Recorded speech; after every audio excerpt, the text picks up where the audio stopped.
Memo from the sports desk, the so-called Jesus Freak Scare.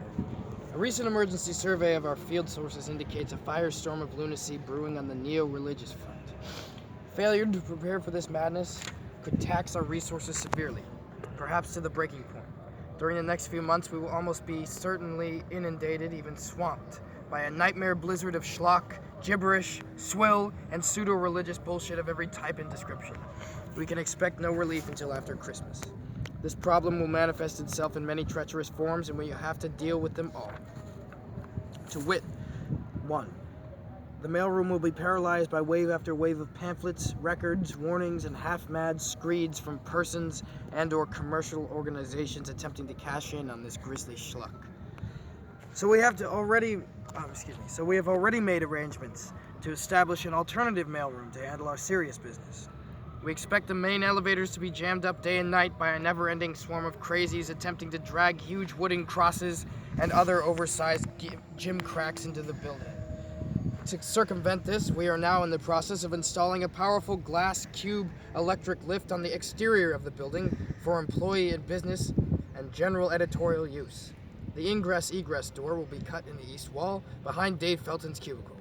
The ground floor door will be disguised as a huge packing crate in the parking lot. An armed guard will be on duty at all times.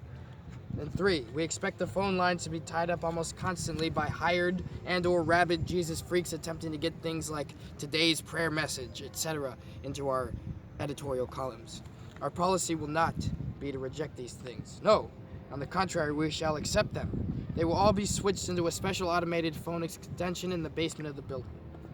Yale Bloor, the eminent theologist, has prepared a series of recorded replies for calls of this nature.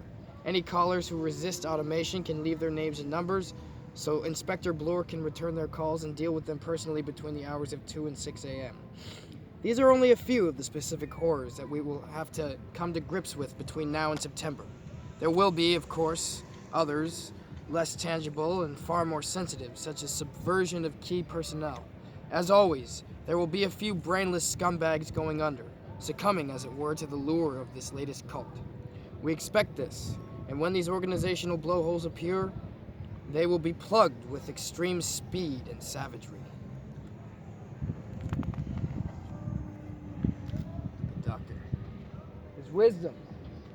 Thank you. The Duke of Gonzo.